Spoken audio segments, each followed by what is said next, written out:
It's June 9th in Los Angeles. It's actually raining. Today we're going to talk about critical thinking. So I call first on Hossein. Hey, I have to print 2 copies. Can I hold on to this? What? I forgot to print 2. Can I hold on to that? No. I don't need it.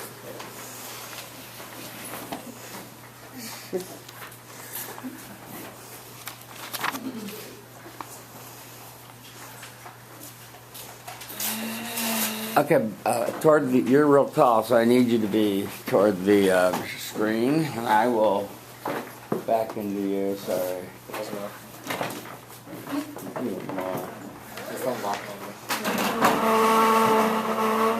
There we go. You're in.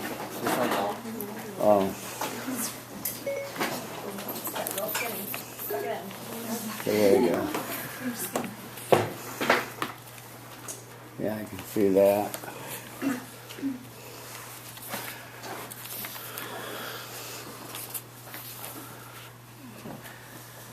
All right.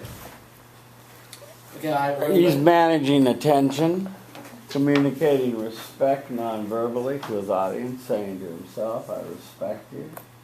Finding friendly eyes near the front and the center. Say your name, feel the love. Don't steeple with your hands. That indicates you're superior to your audience. So just keep your arms out like that. Say your name, feel the love. Start your speech. Hi everyone, my name is Hussein. Hi, Hussein. Okay, so I want to start with a quote by an Englishman, Bertrand Russell.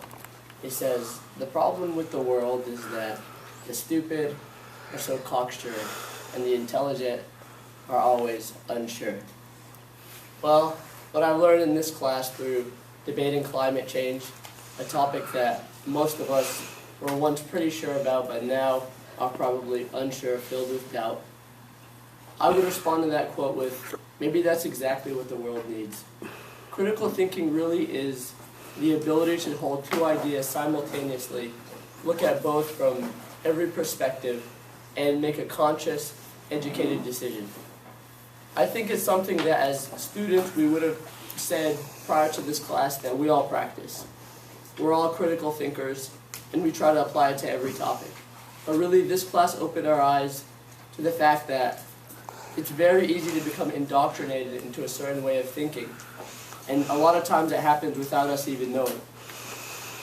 So I think we have to think about the sources of our beliefs and apply critical thinking to really break them down and almost restructure the way we think about the world. So what have we learned in this class? Essentially, we learned that climate change, a topic that a lot of us were pretty sure about, is multifaceted. The really concerning thing in watching people debate about whether or not climate change is catastrophic, whether technology can predict future climate events, and watching people debate whether or not hurricanes and natural disasters are actually caused by changes in the global climate, is that these things really do have multiple factors. These are things that I would have said that I was very sure about, but in watching people debate, I said, now I'm not so sure.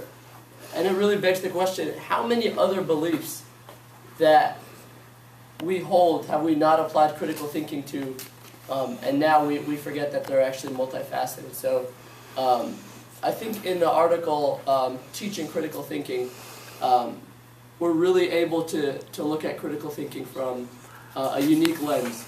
In examining where exactly people derive their ability to think critically, the author discusses whether or not it is a habit, something we learn when we're young and we do repeatedly, or whether or not it's sort of a performance. But what he determines is that it's actually a personality characteristic. In the same way that education has, sometimes in a formalized setting, the tendency to suppress creativity, critical thinking can fall under that same trait. If not practiced enough, if you have teachers that encourage you to think a certain way, to accept certain things as truth, for it to be silly to question, then your critical thinking ability can really diminish. But I would encourage everyone to now, as adults, with free will and going out into the world, as most of us will be graduating, to reinvigorate that critical thinking skill. Now, where exactly does critical thinking get its discouragement from in society? Mostly from authoritarian figures. I would not encourage it, but if you could play the hypothetical where you challenge a police officer on why exactly you're getting a speeding ticket.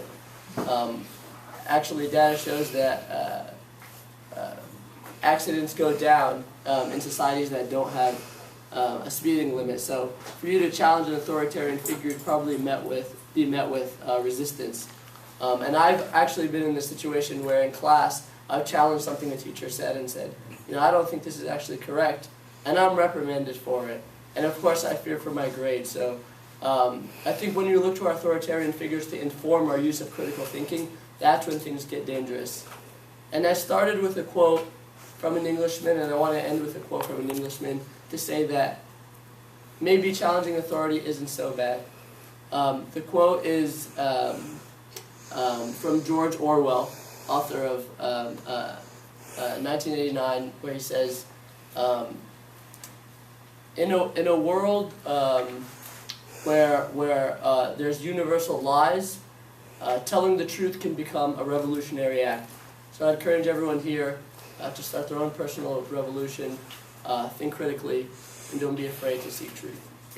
Thank you very much.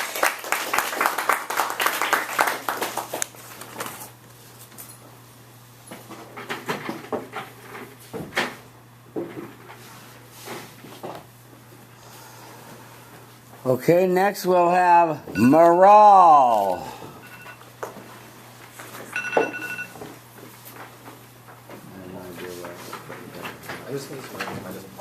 Okay, I'll see mine because I can see it, so I'll set mine too. Hi, morale. How you doing? I'm swell. That way a little bit. Can you get those ugly papers off that desk? It's ruining my picture. Thank you.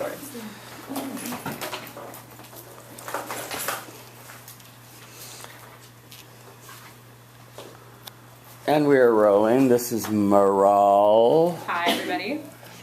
All right, so French moralist and essayist Joseph Joubert once said, "It is better to debate a question without settling it than settling a question without debating it." Today, I'm here to answer the question, by studying the principles of argumentation in depth about both sides of the climate change debate, what have we learned about critical thinking? And I have two answers for you. First, we learned that critical thinking is both common and absolutely essential within our education system. And second, we learned that the critical thinking process is so independent, and by its creative nature, critical thinking actually has made us masters of BS and masters of hiding our BS from other people. So exploring this question is very significant for you because whatever your future career is when you graduate, whether you're going to be an analyst, you're going to be in management, you're going to be in finance, whether you're going to be in education, chances are more likely than not your career is going to utilize critical thinking. So the first reason that I believe that critical thinking is both common and absolutely essential is because I look back on my own experiences and I realize that whether it was getting through this class, whether it was getting through all my other classes in my educational career, critical thinking was absolutely crucial.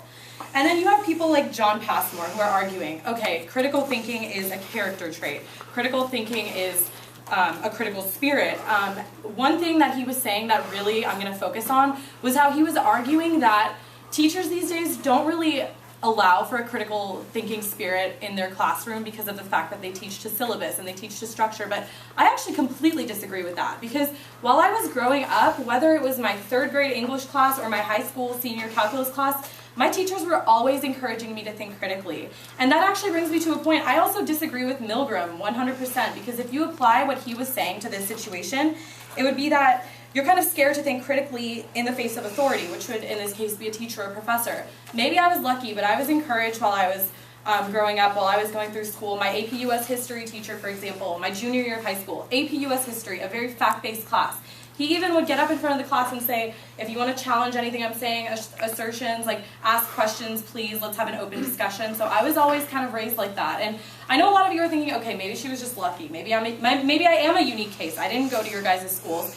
But I'm here to say one thing we all have in common, which is Professor Miller's class. And look, we all, in the face of authority, engaged in critical thinking. Al Gore and Inconvenient Truth. What did we do after we watched that? Professor Miller stood up here, asked thought-provoking questions, and we engaged in a discussion that featured a lot of critical thinking. Now, the second thing that I'm here to talk to you all about today is the fact that we've all actually gotten so good at critical thinking, whether we know it or not, that we've become masters at BSing. And a lot of you are going to stand up here later and say, oh, my BS radar is so good and it's just getting better, it's just evolving. But I'm going to say, no, it's the complete opposite. Because think about yourself for 1 minute. How good are you getting at BSing and other people don't recognize it? Pretty good, because we're getting good at critical thinking. What's to say that everyone else is any different? Everyone's getting better at BSing each other, and we're just living in this world where there's a fine line between BS and critical thinking, and one does help the other. And Passmore, one thing he was saying was about Shakespeare, and what I understood from it is that he goes to the class and he says, oh, like Shakespeare's a genius, so then students get intimidated and then they don't want to provide their analysis and their critical thinking on it because they're scared that it's going to be wrong. But I actually, once again, disagree with that, because how many essays did you write about Shakespeare from 7th grade onwards? Yes, those were all analyses featuring critical thinking. And a lot of each of our individual debates up here, you didn't research what the people up here researched. They could have been BSing you the whole time and they just sounded smart, so you had no idea. And chances are, we're all smart in here. We all have a lot of classes. I'm sure that happened more than 1, 2, or 5 times. So in summary, I've shown you 2 reasons why I believe that. Within the modern education system, critical thinking is both essential and prominent, and as a result, we have become masters at BS. There should be no doubt in this room that critical thinking is both crucial and common in today's education system. Like our friend Joubert said back in 1896, it is better to debate a question without settling it than settling a question without debating it. This is exactly what we've been doing in this class for this past 10 weeks, and any one of you that's not acknowledging this, or you're either not thinking critically about it, or you're just BSing yourself. Thank you. Thank you. What would you do about what would you do about the self-delusional BSing that you think is going on? I would honestly say at this point it just comes down to more of like our society is so rushed, like rush, that we're consciously doing it. So I think everyone just needs to slow down and put 100% effort into everything, because it takes as much time to do a good job at something as it does to BS it. It just seems easier to do BS. Thank you. Thank you for following the 7 parts too. Okay, next it'll bring us to Ariela.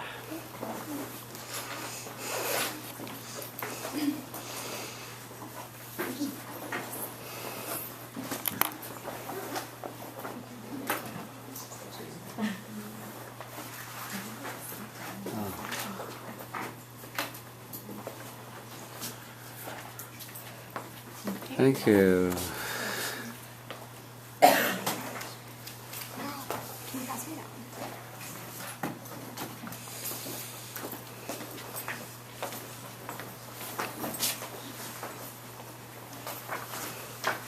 And Ariela is rolling. Hi everyone, my name is Ariela, but you know that at this time. Hi Ariela. So when I started this class, I got up on the first day, and I said that I wanted to be a better critical thinker, and I wanted to be more comfortable making comments out loud, and just be able to think on my feet a little bit more.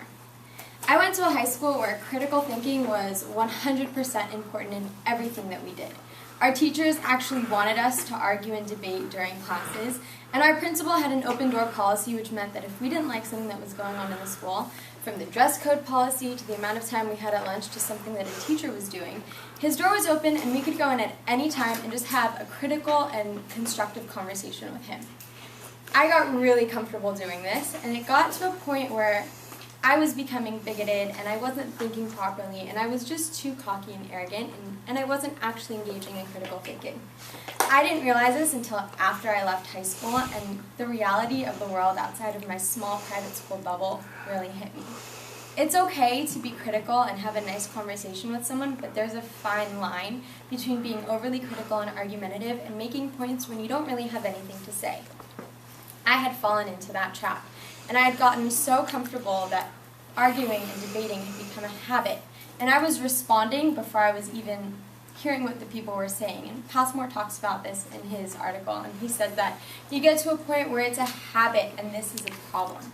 And that was what I realized when I left high school.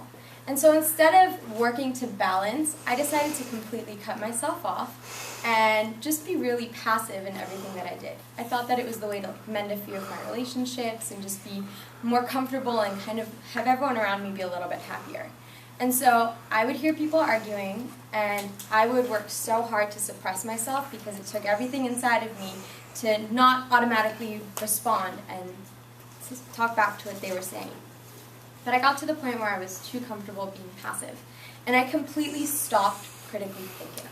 And then I got to this class, and everything kind of changed. And in my transition, I became extremely nervous to speak out loud. I mean, I got to a point where if I wanted to make a comment in the class, I would have to write it out on a piece of paper beforehand and like practice it in my head a few times before I felt comfortable enough to raise my hand. And my goal when I came to this class was to feel comfortable being a critical thinker again and just getting up and having a real, true conversation and making points that are legitimate and actually have something to do and can add to the conversation being had. And so I came to this class and I was really excited but also extremely nervous. And as the class kind of went on, I became a little more comfortable making comments. And at the beginning, like, I was quick to raise my hand and say something that was fine, but I had to write those comments down on my paper when I was doing a reading beforehand. And then we started talking about climate change and global warming. And I thought that originally when I heard that we were doing this, I was like, what are we doing?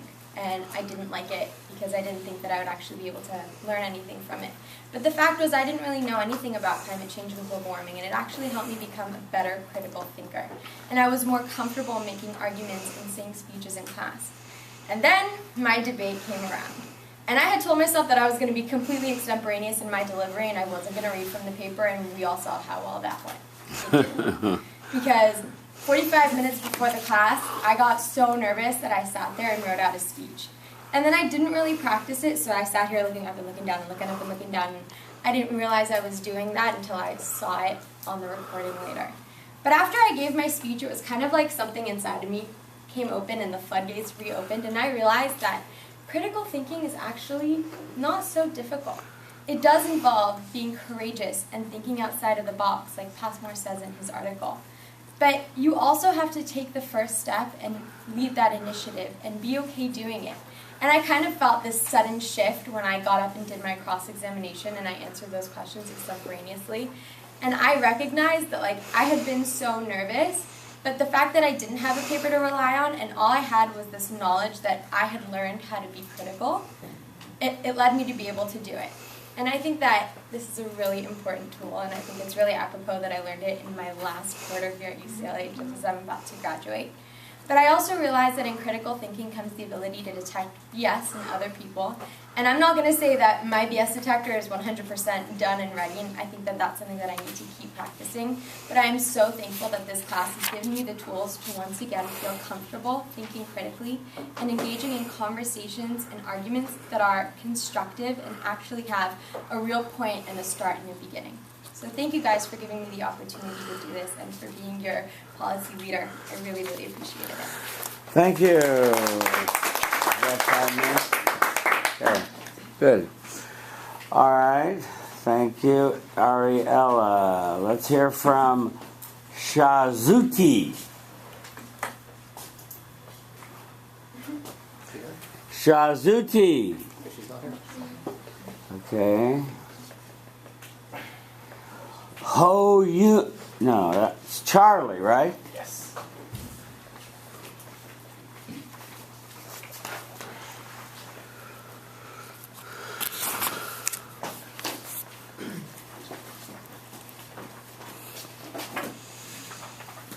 Hi, Charlie.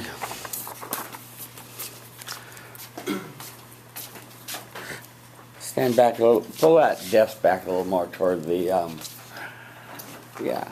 Thank you, Charlie. And center it, yeah, good. Perfect. Charlie stands before you about to speak about critical thinking. He's writing, wait for everyone to get everyone's attention, managing attention, communicating respect non-verbally to your audience, finding friendly eyes near the front and the center. Say your name, feel the love, start your speech. Hi, my name is Charlie. Hi, Charlie. Critical thinking is a trait that I have, in previous years, not really valued. Being born and raised in Asia, amidst a culture wherein social order supersedes individual liberty, I have this inbred deference to authority. Nevertheless, I have come to learn that mindless subservience to authority is to social order what critical thinking is to individual liberty. As Thomas Jefferson once said, one cannot be both ignorant and free. And in this sense, to be ignorant is to blindly accept a proposition without considering its truthfulness. I've come to learn that critical thinking is a process that rejects bias and requires of its user a certain spirit. Critical thinking is not a skill that can be yielded to misrepresent truths. Rather, it is a trait that one yearns for, that yearns for the disinterested search for truth. This requires one to put aside one's biases and look at assertions, reasoning, and evidence in the greater context and account for extrinsic factors. This is significant because in order for us to be able to form our own opinions and thoughts instead of accepting facts blindly, we must be able to think critically. Without it, we would all turn into yes men. We would be hindered from finding the truth. In studying for principles of argumentation, I have learned chiefly that critical thinking does not allow for biases.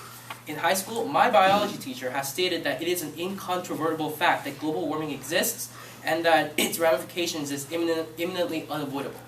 At the time, I just accepted it as the truth blindly, without assessing assertions and scientific evidence contrary to her viewpoints. To a mind, me, uneducated on the matter, her arguments were sound, especially in the absence of opposing assertions. Such drilling of the mind, as John Passmore puts it, is tantamount to indoctrination. By requiring blind acceptance of me and my peers, my biology teacher has taught us to speak in, quote, stock replies and stock objections to global warming.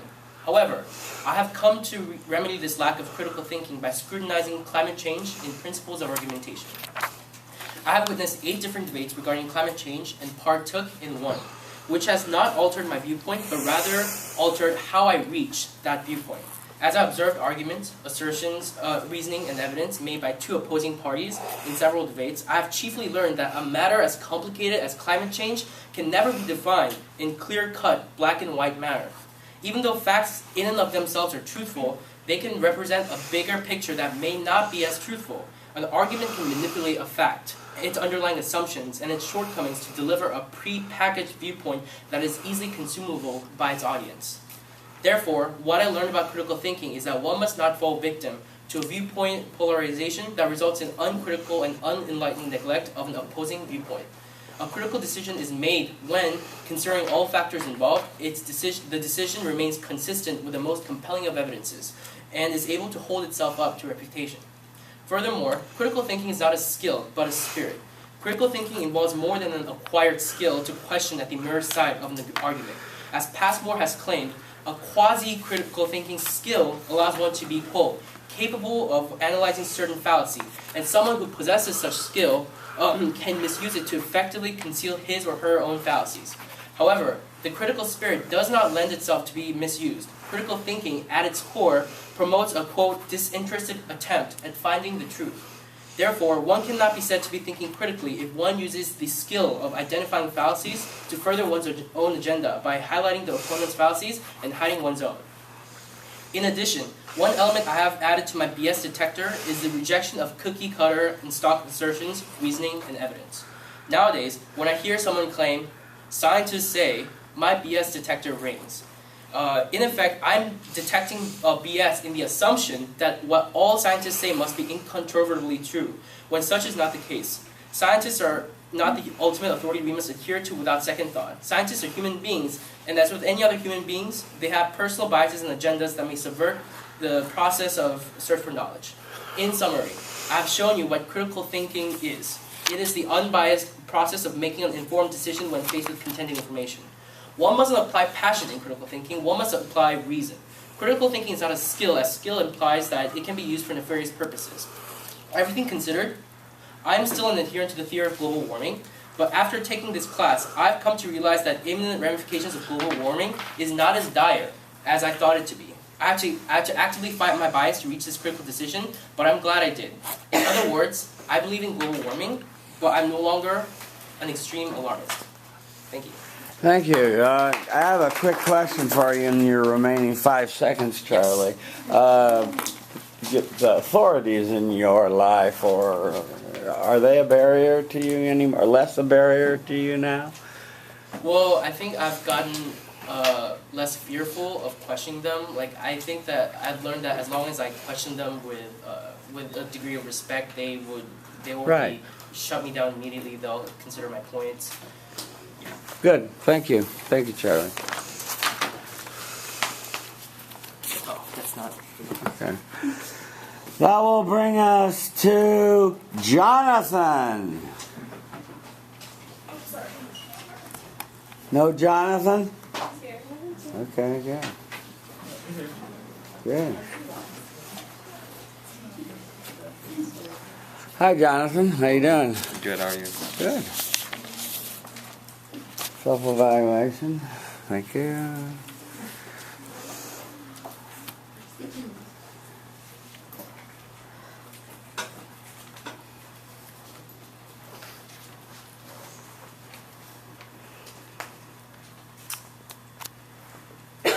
Okay. How do you define critical thinking? What differentiates critical thinking from just thinking? When you Google the definition of critical thinking, the dictionary result is the objective analysis and evaluation of an issue in order to form a judgment. This means forming a judgment by reasoning and logic, rather than by what we're told or expected to believe.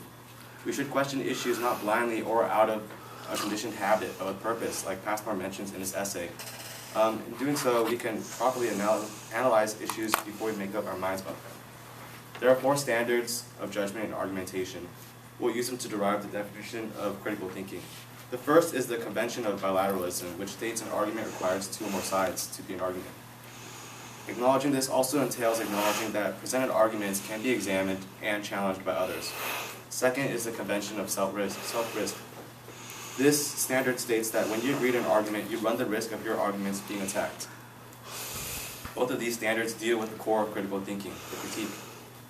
In order to think critically, ideas and issues need to be critiqued and reasoned before judgment. Third is the fairness doctrine. Both sides are allotted equal resources in the form of time. The opposition has a right to present a contrary proposition. Fourth is the commitment of rationality. When arguing, you're committed to answering all the questions, all the why questions. You're obliged to proceed with logic and back your assertions with evidence. It's apparent that the fundamentals of critical thought and formal argumentation are intertwined. We've acknowledged these standards subconsciously in all of our debates. Knowing this, we understand that when an idea is not allowed to be freely discussed or critiqued, we cannot think critically. And if we can't think critically, we can't objectively investigate ideas. The 9 debates in this class each provided grounds for critical thinking. They presented certain aspects of climate change on which most of the public has not given much or even any critical thought. Debate conditions such as 15 minimum dated sources, cross-X's, reputations, all of these heavily encourage critical thinking from us. Do you remember during the first few debates what Miller's most common criticism was? He said the questioning was too tame, that we should cut loose on each other. This wasn't purely for his and Ian's entertainment. I believe that cross-X's are an intersection of argument and critical thought. They require us to present our own ideas and to be challenged and to challenge the ideas of others by examining logical flow and their credibility. Even the audience was encouraged to think critically as well by observing things logically like credibility, balancing the 3 points, and other factors.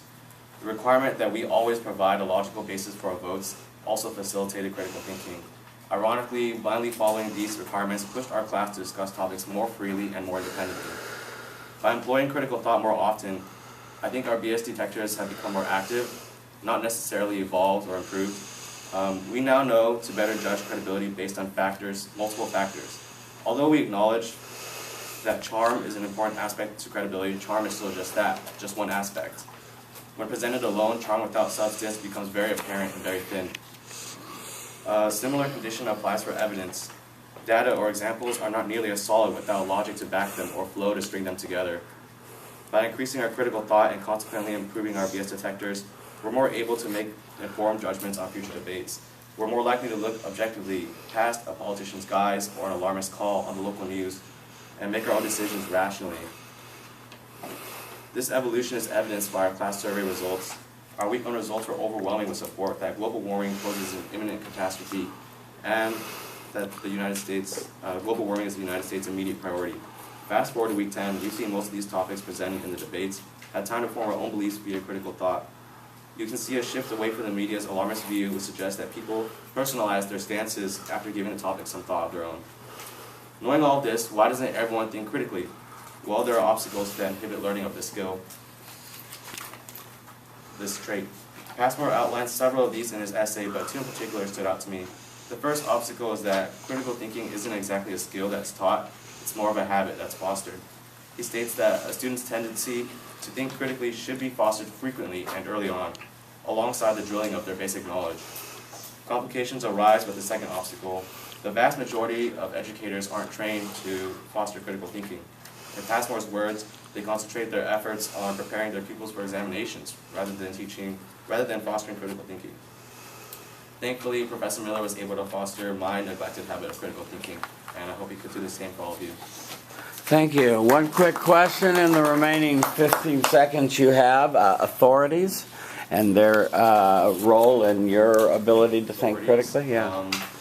I think coming from Asian families similar to Charlie, but that was mostly early on in my childhood. I think when I hit high school, my parents didn't really care anymore, and they didn't really stop me. Okay. Thank you.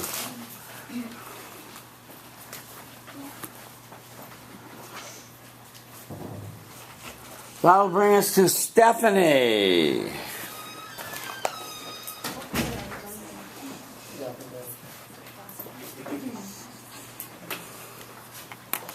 Hi, Stephanie.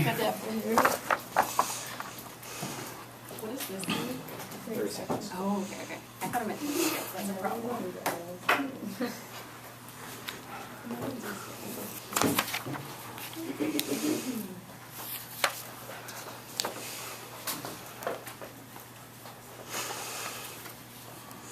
Okay, Stephanie stands before you, managing attention, communicating respect non-verbally, finding friendly eyes near the front and the center. Say your name, feel the love.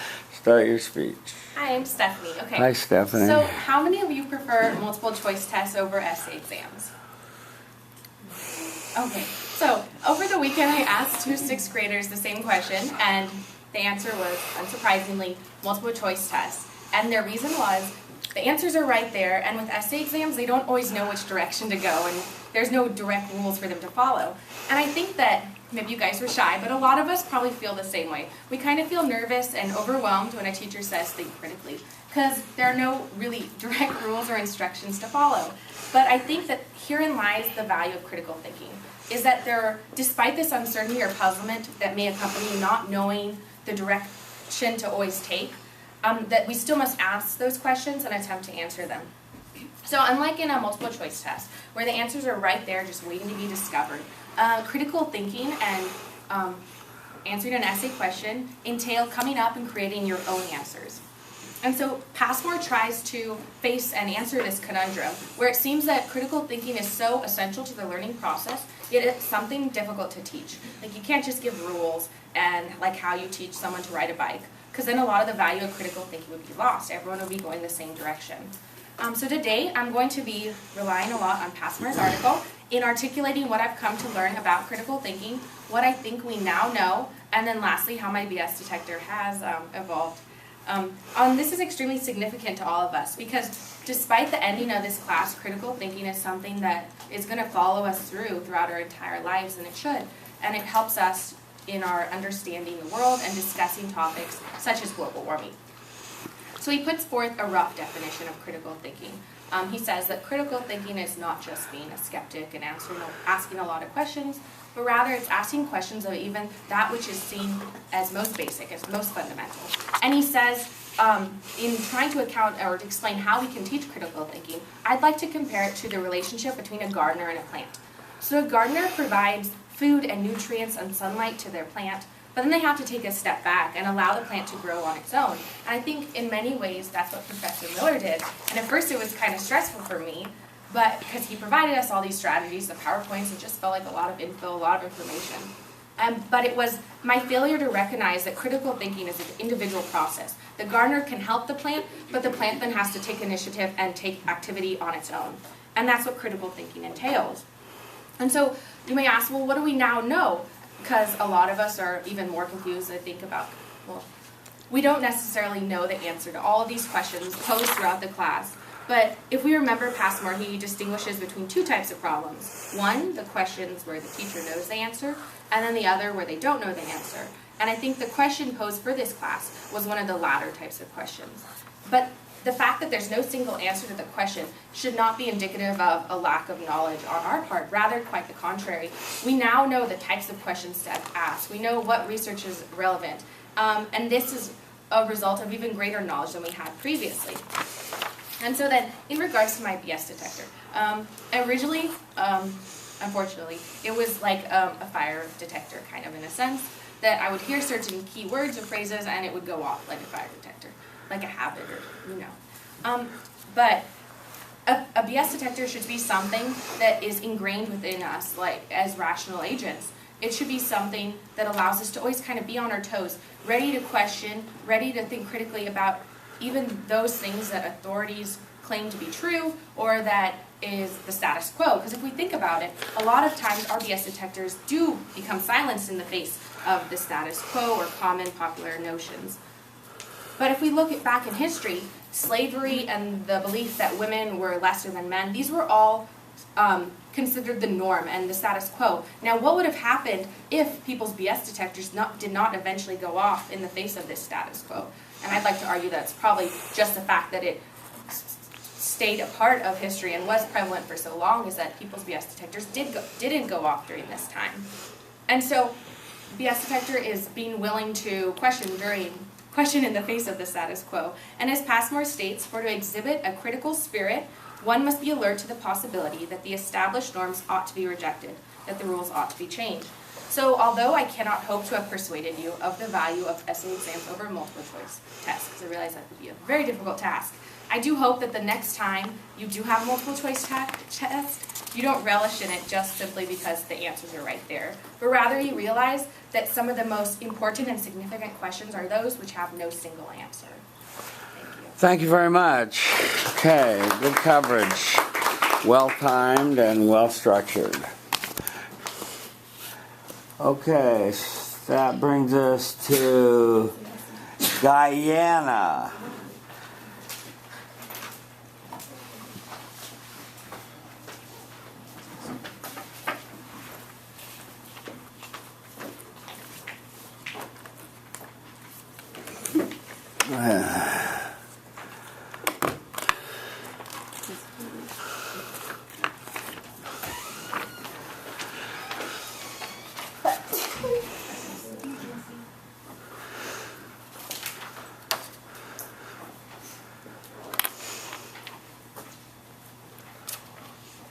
She stands before you, managing attention.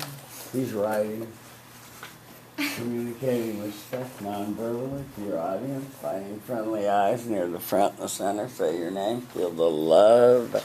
Start your speech. Hi, my name is Dinah, and I'm going to start off with a quote from educational philosopher Robert Hutchins. The objective of education is to prepare the young to educate themselves throughout their lives. The trouble with this is, as Makana puts it, a true survivor is someone who, after 12 plus years of being schooled, remains independent in their thinking. John Passmore addresses this in his essay, outlining what critical thinking is not in order to illuminate what it is. First and foremost, being critical does not mean a capacity for regurgitation of facts. Therefore, imparting facts about criticism doesn't teach critical thinking.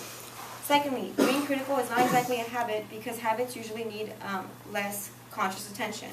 Drilling students in stock responses and blank objections is just indoctrination, and you can't really indoctrinate students to be thoughtful judges. I personally found, though, that getting into the habit of vigilance and skepticism really helped me examine arguments and anticipate rebuttals when watching and participating in debates. Passmore's third point is that critical thinking is not really a skill we learn either. He says that being well-versed by reading about it and doing exercises from a handbook is not enough to prepare students for new problems. I disagree in the sense that encouraging imagination for what he calls critical creative thought is not at odds with traditional instruction. The tools and theories that we learned in this class lectures helped us in practice, i.e. in the debate, in the free write journals, and responding to each other in class. I also disagree with Passmore's opinion that debates only develop forensic skills, because considering cross-examinations and refutations, we were forced to defend our positions on the spot. In his fourth point, Passmore explains that teaching a critical trait is as hard as teaching a character trait. It needs an example, an atmosphere that inspires it, and time to develop. Teachers who only criticize deviations from the norm fail because critical thinkers are open to the possibility that the rules ought to be changed. All in all, a critical person needs initiative, independence, courage, and imagination to think outside of the box. By allowing us to decide for ourselves on a controversial subject matter with no correct answer, Professor Miller promoted free critical discussion. Critical thinking demands a doubtful attitude when presented with facts and statistics. It is best to assume the worst and happy to prove you wrong. I used to think that I was a fair, critical-minded thinker, but I've realized that my criteria for adherence was very low at the start of this class. The films and the articles presented unfamiliar material to me, and I didn't really have the time to explore the arguments properly, so I generally agreed if they seemed qualified. I thought, oh, it's okay, I'm not internalizing any of this, I'm keeping in mind that I haven't checked into these claims. But for the sake of argument, I presumed them to be true, and at the end, I didn't really remember how many facts were true and how many were false. I just remembered how much evidence, albeit unchecked evidence, was presented. They all seemed to know what they were talking about, and I figured that they were more credible than I was, more qualified than I was. But what I found along the way in this class is that these authority figures and experts are also more qualified bullshitters who bar critical thinking. For example, I reasoned that Al Gore would make sure his sources were accurate as his ass was on the line, but we know that there were a ton of flaws in that documentary. Moreover, as we have all found through research and for our debates, there are enough facts to construct a good argument for both sides of the motion. A bullshitter ignores the other side, or he creates a straw man argument because his evidence doesn't hold up against real-life reputation. I've learned to be wary of this special kind of bullshit. Furthermore, I've tuned my bullshit detector by adjusting it to look for evidence, not credentials. The best bullshitters are the ones in the academic and political spheres because they've been practicing for their whole careers. They need bullshit to convince audiences when either the foolproof evidence or the effort just isn't there. The politicization of science has really added to this bullshit mountain as ignorant political figures tout science to back their policies. While some people are wary of politicians, most of us actually believe expert scientists. But I have learned that one credible person's sworn testimony does not signify a consensus for all credible people. Now, one-line snippets from Harvard professors do nothing for me because I know how easy it is to Google and find someone else who says the complete opposite.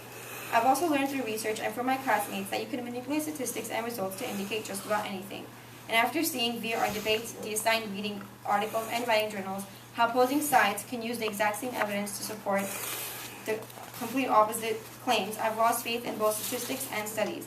And I'm glad. I hope to expand the use of my BS detector through stricter standards for adherence. As Christopher Hitchens put it, the essence of the independent mind lies not in what it thinks, but in how it thinks. And as Aristotle expanded, it's the mark of an educated man to be able to entertain a thought without accepting it. I hope to continue developing an ability to do this with critical thinking. Thank you. Thank you. I have a couple of questions for you. I want to just comment that you're not alone in not being able to absolutely fact check everything you hear all the time. And that's what, when I was talking about probabilistic judgment, we do the best we can with critical tools we have, so you shouldn't feel too bad about that. But I thought you did a good job of exploring the BS detector. Thank you.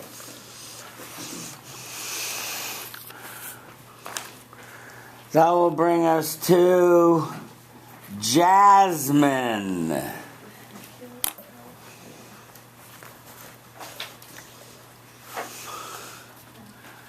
Do you have a... Oh yeah, sorry. Yeah. Got carried away. Got carried away. On deck, Katty.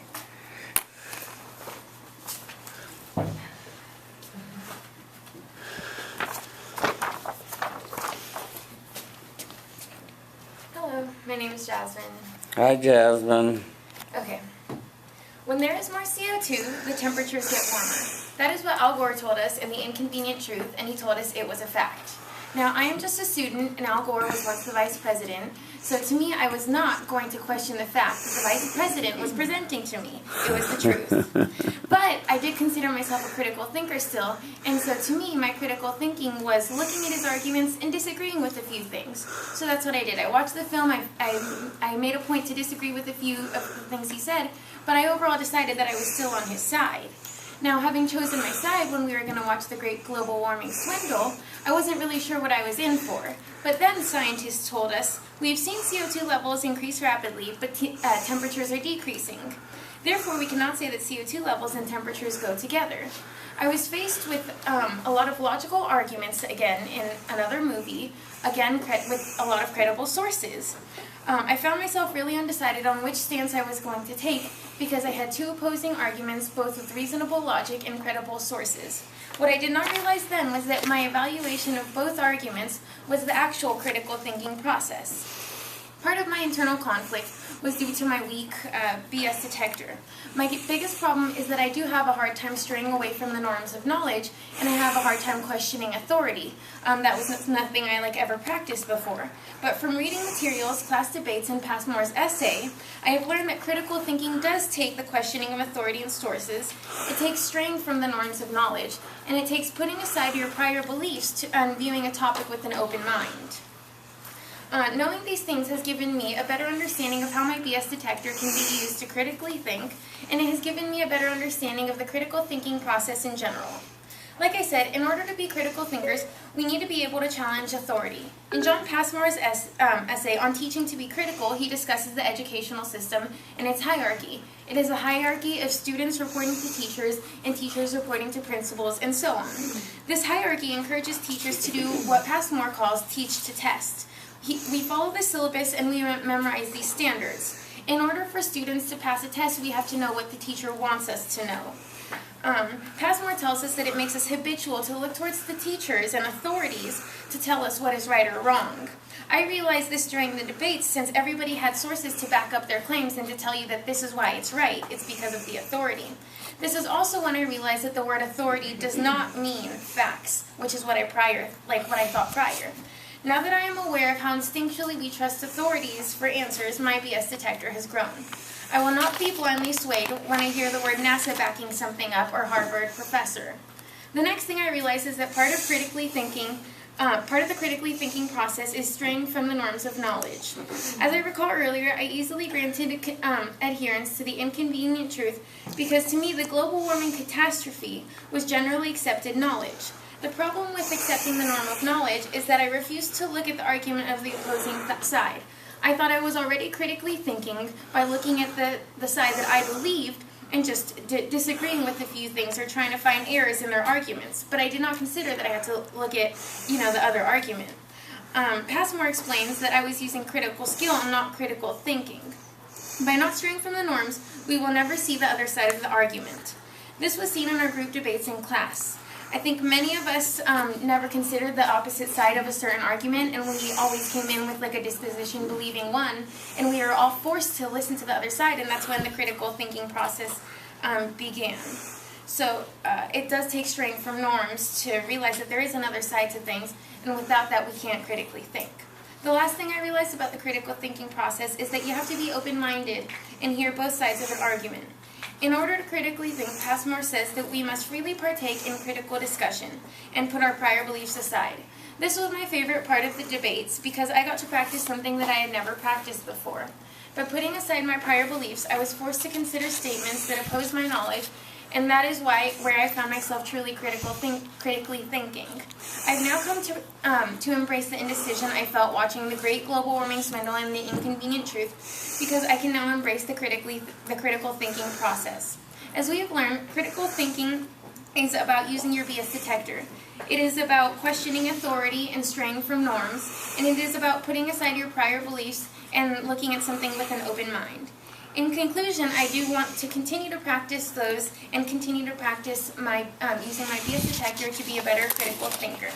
Leaving this class, I now know that even though Vice President Gore was once the Vice President and I am just a student, I should still challenge his statements. Good. Thank you. Yes, the Emperor may be naked, huh? Thank you, Jasmine.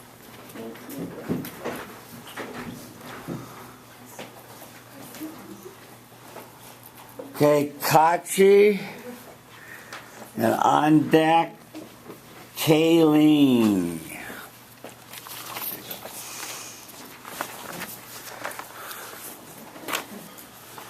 He stands before you managing attention. They're talking. Communicating respect non-verbally to everyone in the room. Finding friendly eyes near the front and the center. Say your name. Feel the love. Get your hand out of your pocket. Start your speech. Hey there, I'm Katty. Hi, Katty. So if I were to describe the way I understand critical thinking in simple terms, I think I would say that to critically think is to think with good habits, and likewise a critical thinker is someone who characteristically thinks with good thinking habits. According to Passmore, in On Thinking to be Critical, the author describes and understands critical thinking like a character trait, which is a good way to think about it. But I like to think of it like a habit of mind, even though Passmore doesn't like to think of it that way. By good thinking habits, I'm referring to habits that cultivate thinking of good quality, not routine behavior occurring in the absence of awareness or thought. So I'm of the opinion that good thinking habits characterize a critical thinker. So there are many habits that I think are important and valuable to being a critical thinker, but for the sake of time and space, I'll try to limit it to the ones that I feel are most important.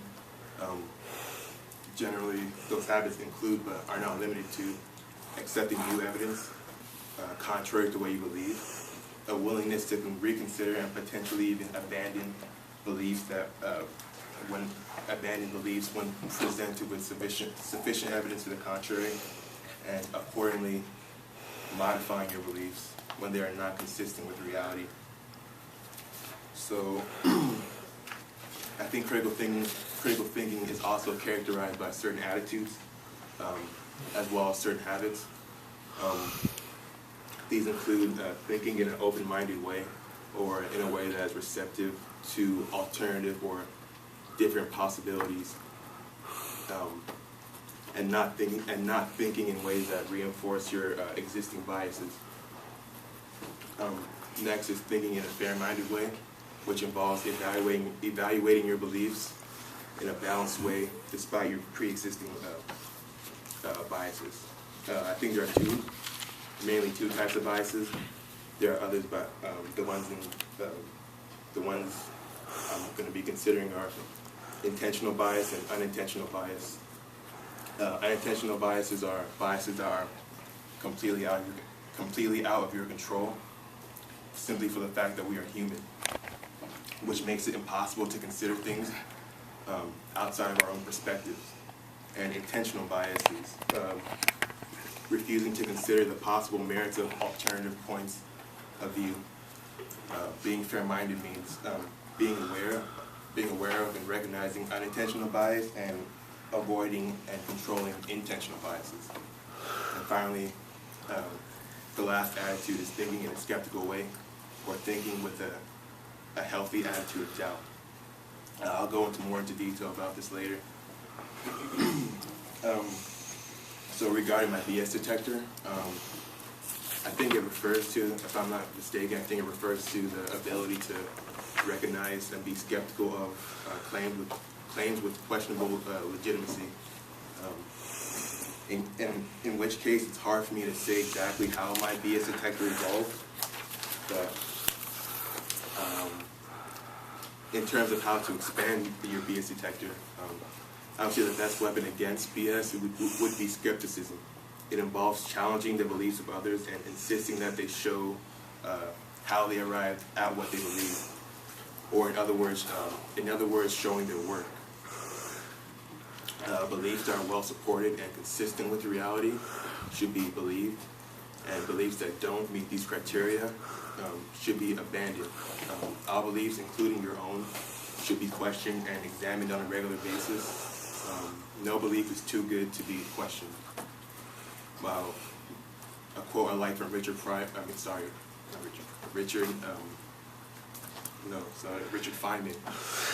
goes like, I have approximate answers and possible beliefs and different degrees of certainty but I'm not absolutely sure of anything. I think that's the attitude that you should take when being a critical thinker. Even the beliefs we regard as facts or absolute truth should be questioned and taken with a grain of salt, because there is always a chance that you could be wrong, despite being virtually certain of it. Ideally, you want to suspend your belief about unwarranted claims until they have been demonstrated to be true, and take a non-committal position. Either way, if there's not enough evidence to support or not enough evidence to either prove or disprove it. And finally, if there's sufficient evidence to disprove it, you should disbelieve it. Just one last question, please. Authorities and challenging them. Stand over that way a little more, please. Thank you. Basically, in regards to that, I want to refer to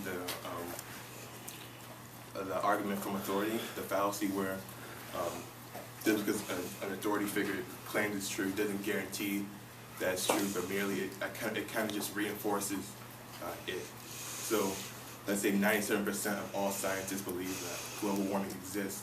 It doesn't guarantee that it's true, it just kind of makes it more probable. Okay, thank you.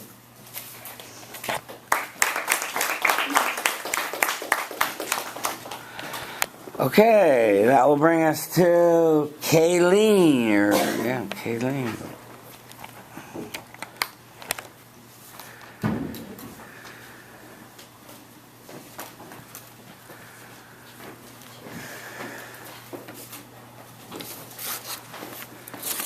And these are the self-evaluations. Self-evaluation. It goes to him. Colleen stands. Could you stand back a little bit? Yeah.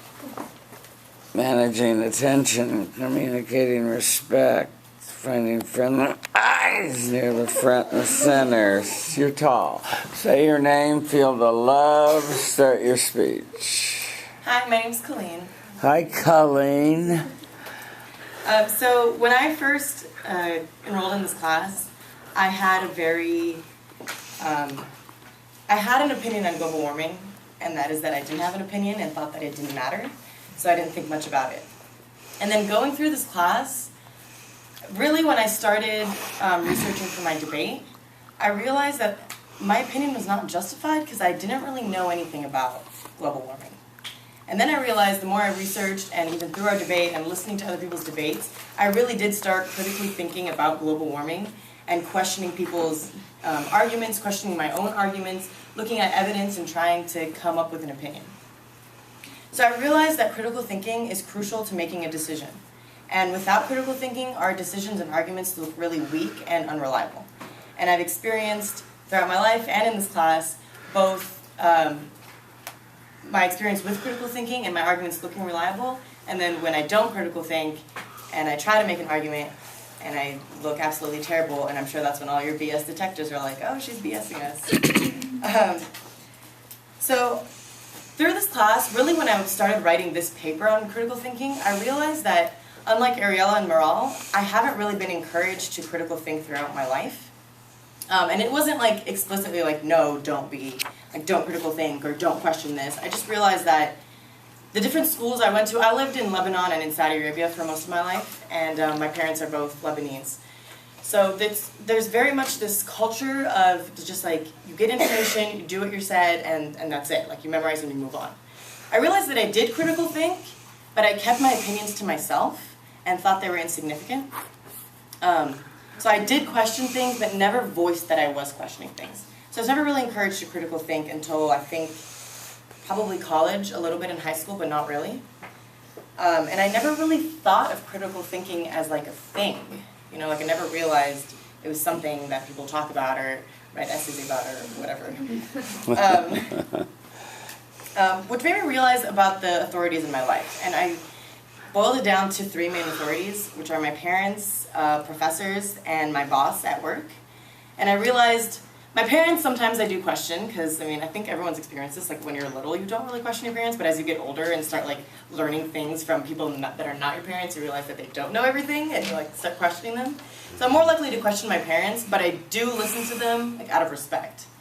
When it comes down to like my professors and my boss, they have something that I want, My professors have the grades that I want, and my boss has my paycheck every 2 weeks. So I tend to not question them.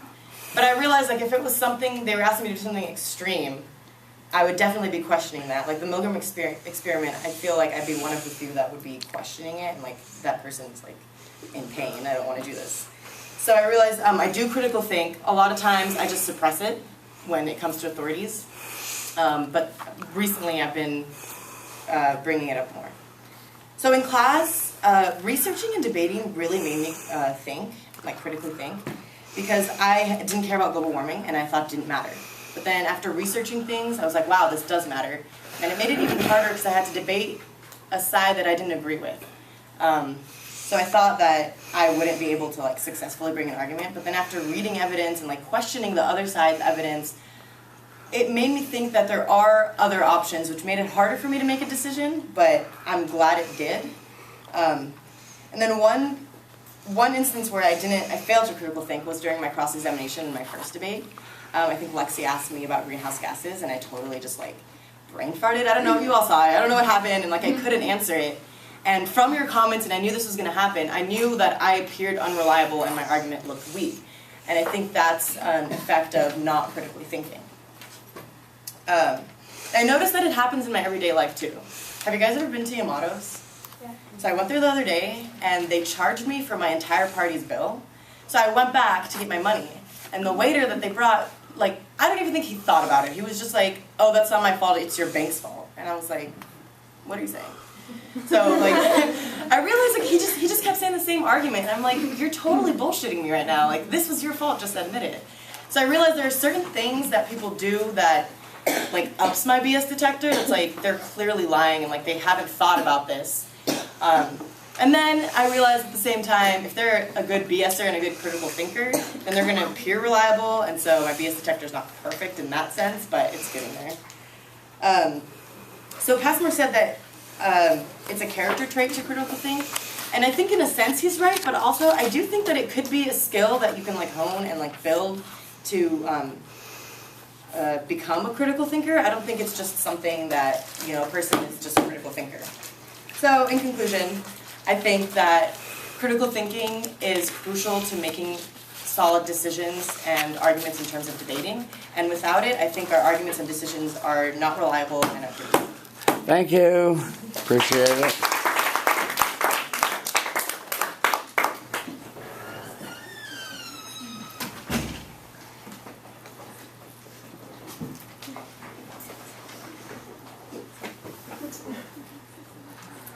We'll hear from Garrett and then Sarah.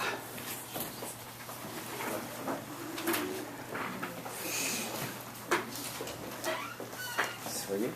Thank you.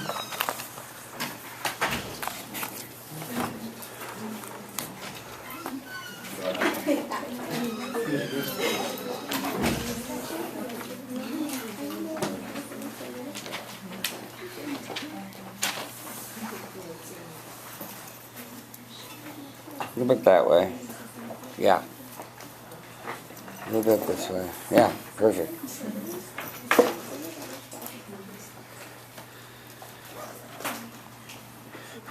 He stands before you, managing attention. She's looking back. She's on her computer.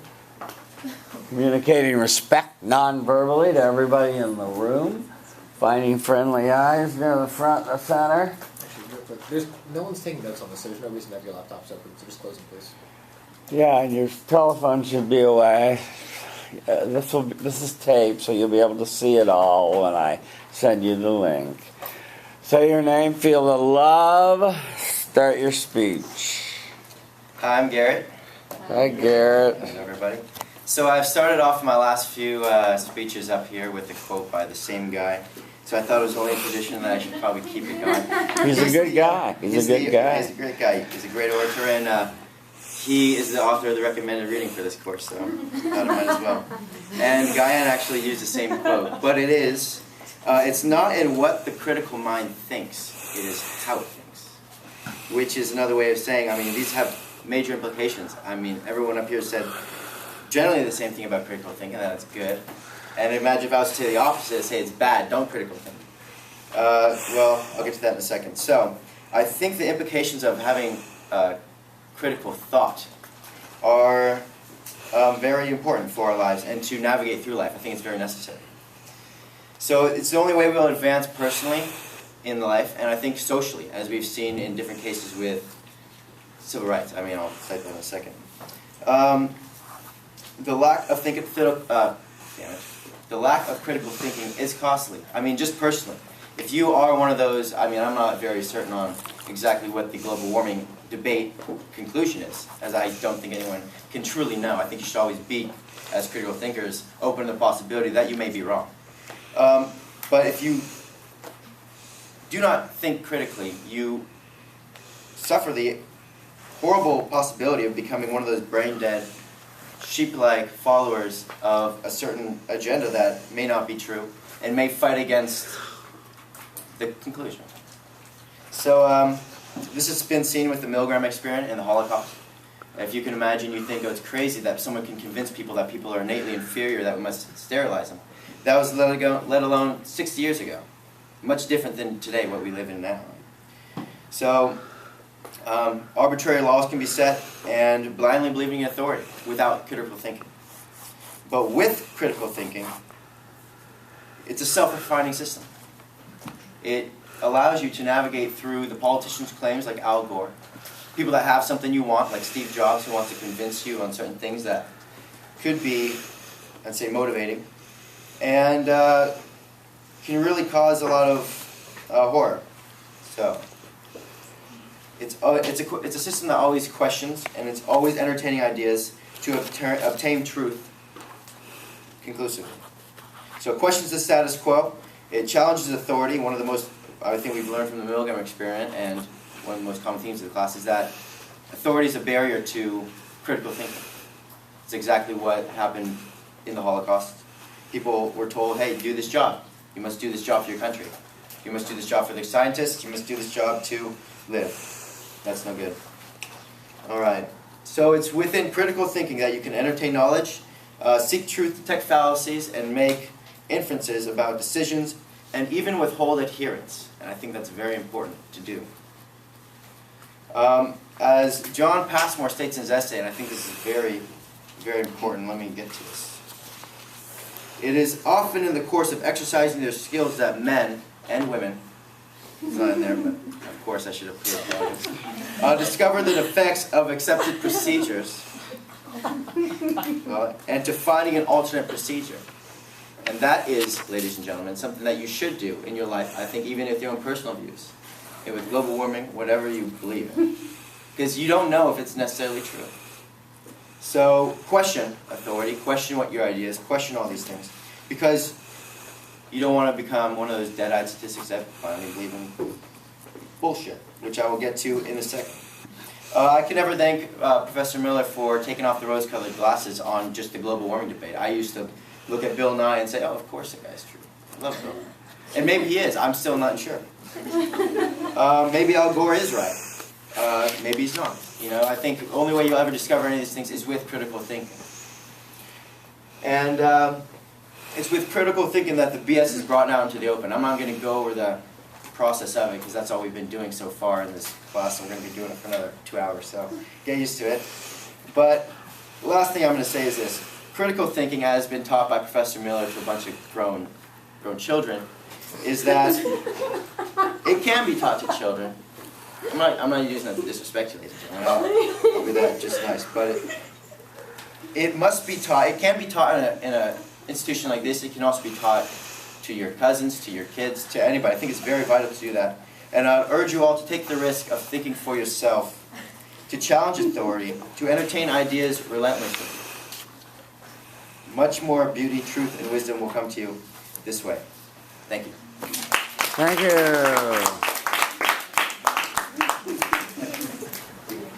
Okay. Any further questions? No, I'm good. Thank you. Okay, on deck would be Austin. Yes. Great. Okay. Thank you. Okay, I need your outline. Oh, yeah, sorry. On deck, Austin.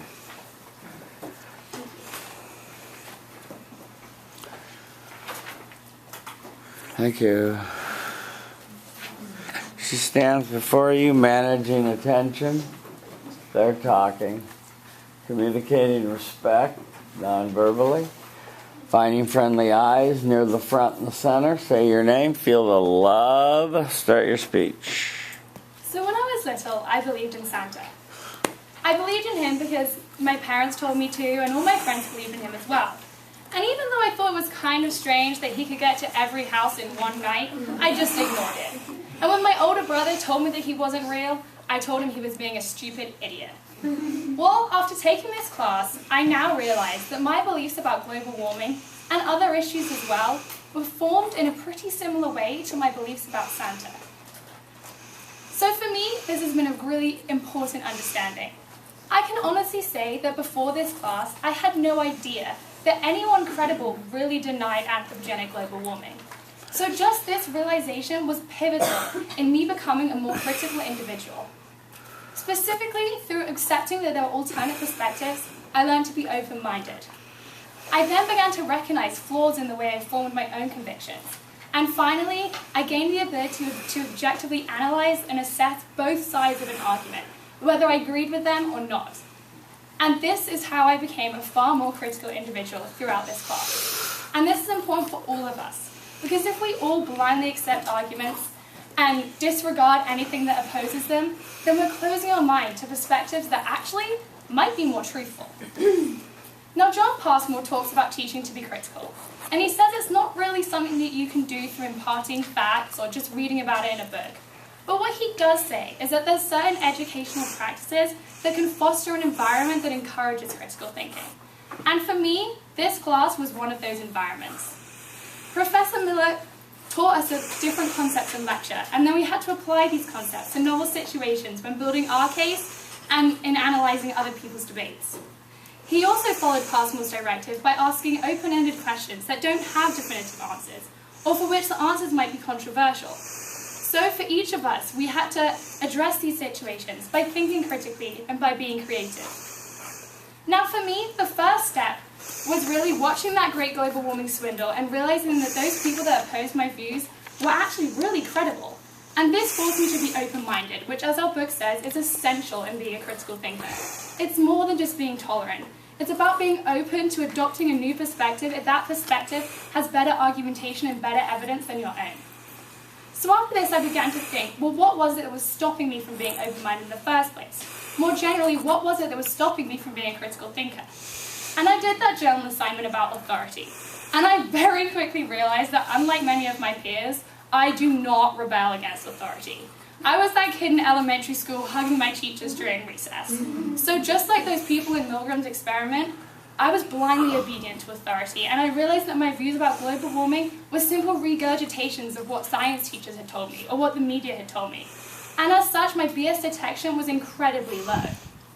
Another issue for me was that I'm really quick to be convinced by popular arguments. Now, Passmore talks about criticizing authoritative education systems because they produce students who are critical, but only of those ideas that deviate from the established norms of that system. And this is what I was doing. I was quick to be critical of unpopular arguments, like the global warming deniers, but I was never really critical about those popular arguments, like the global warming alarmists. So as such, again, my BS detection was low. But through taking this class and just acknowledging that I have these barriers has really helped me in becoming a critical thinker and in detecting BS.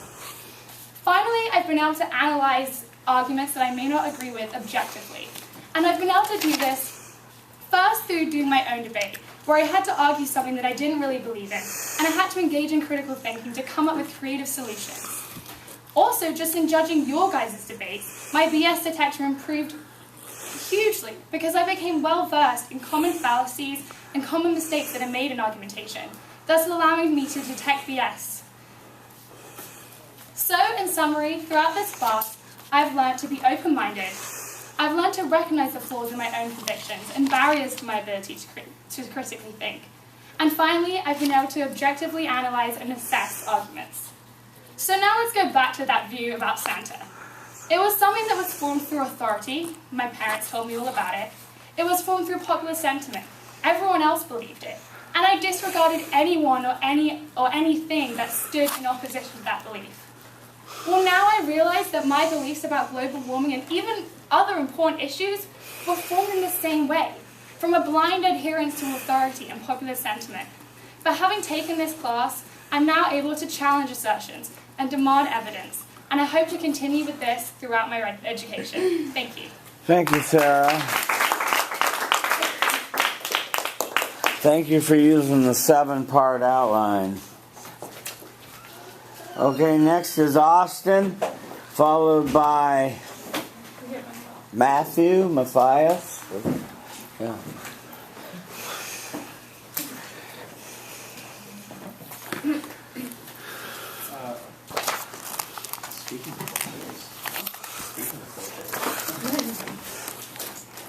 Oh, wait.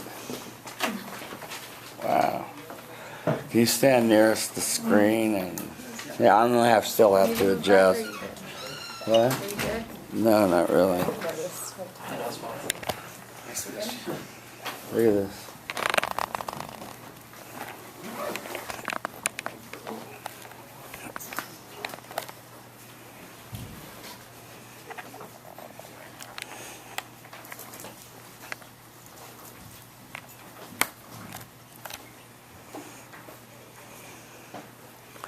Now, in John Passmore's essays on teaching to be critical, he brings up two groups of people. He brings up the Democrats, which are people who believe that critical thinking is something that belongs to everyone.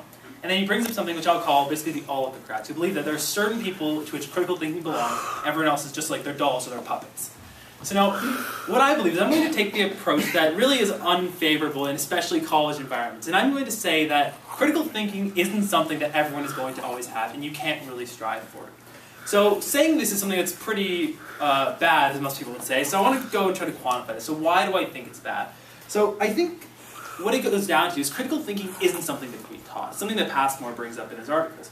Whereas you believe that whenever someone teaches someone else to be critical, at least in any standard method, all it does is impart a bias onto them. So you're not really thinking critically, all you're doing is thinking in the way that someone else has taught you, and you still have the bias of that person.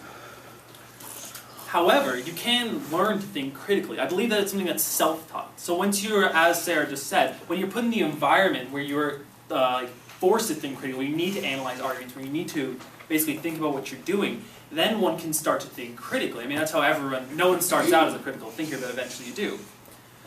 But with this comes the obvious implication, that if one cannot teach themselves to think critically, then one will never be a critical thinker. And I don't think that this is necessarily a bad thing. I think that sometimes some people won't be able to do certain things. It's like I will never be good at sports, and that's just how things are. But now we move on to, since we've already talked about thinking critically, now we need to really talk about a BS detector. Does it just because you can't think critically mean that you're not going to be able to detect this BS? And I think no. One thing that you've seen just by looking at the surveys is that even if you don't constantly think critically, you can evolve your BS detector just by sitting in there, just by analyzing arguments more often. And that's something we see just very obviously when we look at the surveys. We had over 83%, I believe it was, initially said that global warming was caused by human interaction. And only 16% was uncertain. However, after the class, we see that only 50% said yes. So what you see is that people start to think more critically. They start to call out the BS. And you see that that can be developed very easily. And that's something that we need to do as a society as a whole. We need to encourage people to question the BS. So now when we tie back to critical thinking, I think something that we don't often talk about is what it really means to think critically, or what are the hallmarks of it. Now, what I really think the hallmark of critical thinking is not just analyzing arguments. I think it's the ability to find flaws in either your own arguments or someone else's, and to be able to misdirect from those using other fallacies. So basically using fallacies to cover up your own. And I think that this is something that, at least in debate, is very prominent. And this is a tricky slope, because what you see is oftentimes when people don't really know, they'll unintentionally just cover up their fallacies with appeals to pathos and so forth. But I think that if someone can actually do this well, I think that's really the hallmark. And that's something you see a lot in the debate community, where people can cover up their own fallacies by doing things like establishing a strong ethos presence, by establishing a strong pathos, or by playing the test, like who would have more grants when it comes to authority.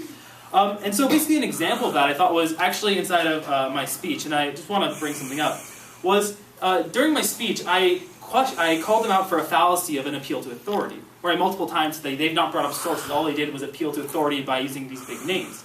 And actually a lot of you guys commented that that was good, and you guys liked how I called them out.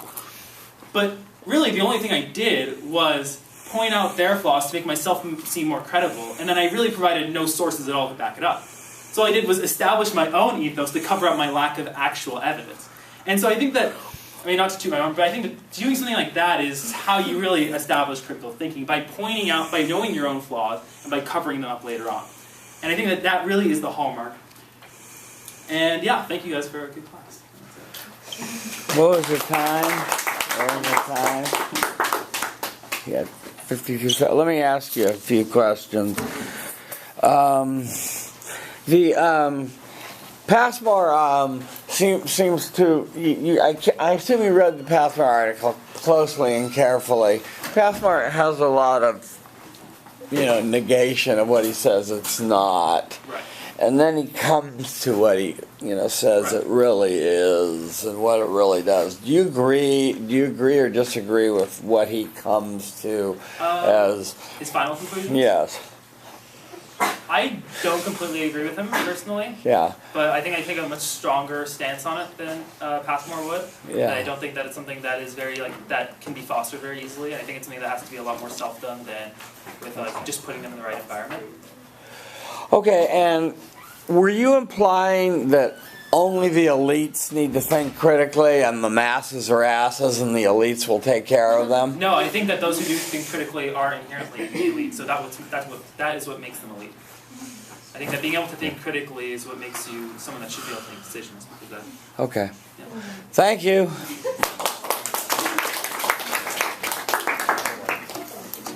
Yeah.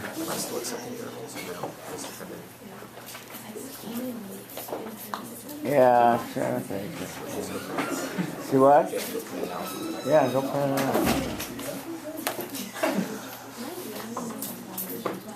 What? No.